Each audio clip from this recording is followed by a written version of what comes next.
రాష్ట్ర దేశ భవిష్యత్తును దృష్టిలో ఉంచుకొని సంతానాన్ని పెంచే బాధ్యతను ప్రజలు తీసుకోవాలని ముఖ్యమంత్రి చంద్రబాబు పునరుద్ఘాటించారు. ఒకప్పుడు జనాభాను నియంత్రించాలని చెప్పిన తానే ఇప్పుడు పెంచమని చెబుతున్నారని, ఇది సమాజహితం కోసమే అని చంద్రబాబు అన్నారు.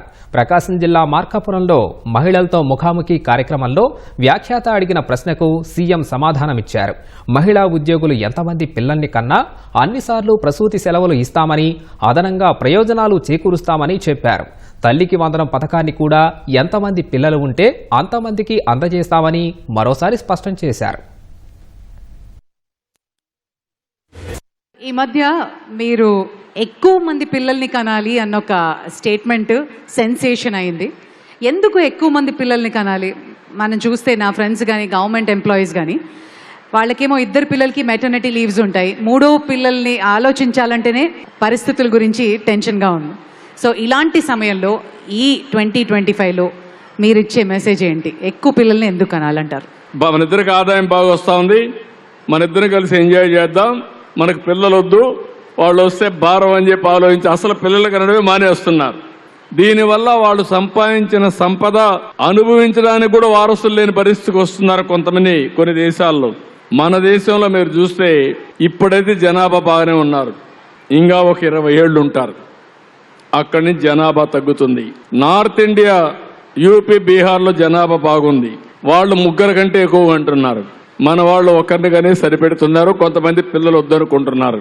దీనివల్ల సౌత్ ఇండియాలో జనాభా తగ్గిపోతా ఉంది. రాబోయే రోజుల్లో ముసలి వాళ్ళు పెరుగుతారు, జనాభా తగ్గిపోతుంది. అందుకే దూరదృష్టితో నేను ఆలోచిస్తున్నా. ఇప్పుడు నేను చెప్పేది మీ అందరికీ, అందరంగానే మాట్లాడి పిల్లలు ఎక్కువ కనకపోతే చాలా సమస్యలు వస్తాయి. జనరల్గా ఇది ఎప్పుడు చరిత్రలో జరగదు. ఒక ముఖ్యమంత్రిగా పిల్లలను కనద్దన్నాను, ఒక ముఖ్యమంత్రిగా పిల్లలు కనమంటున్నా. ఇప్పుడు ఇది చరిత్ర. అంటే ఎందుకు అంటారు మీరు? దేశం కోసం, రాష్ట్రం కోసం, సమాజ మనుగడ కోసం నేను చెప్పే మాటలు మీరు గుర్తుపెట్టుకోవాలి. ఒకప్పుడు నేను 2 పిల్లల కంటే ఎక్కువగా ఉంటే స్థానిక సంస్థల్లో పోటీ చేయడానికి అర్హత లేదు. ఇప్పుడు 2 పిల్లల కంటే తక్కువ ఉంటే స్థానిక సంస్థల్లో పోటీ చేయడానికి అర్హత లేదని కొత్త చట్టం తేవాలి. నేను ఇప్పుడు ఈ 2 జరిగే పరిస్థితి వస్తున్నాయి. అందుకే నేను నిన్న అన్నాను, తల్లికి వందనం. ఇంట్లో ఎంతమంది పిల్లలుంటే అంతమందికి కూడా 15,000 రూపాయలు ఇచ్చే బాధ్యత నాదని చాలా స్పష్టంగా చెప్పాను. ఒకరికి కాదు, 2కి కాదు, 3కి కాదు, 5 మంది ఉంటే కూడా 60,000 రూపాయలు ఇస్తా. దీనివల్ల జనాభా పెరగాలి. ప్రభుత్వ ఉద్యోగస్తులు కూడా వాళ్ళకు మెటర్నిటీ లీవ్ ఇస్తారు ఒక 6 నెలలు.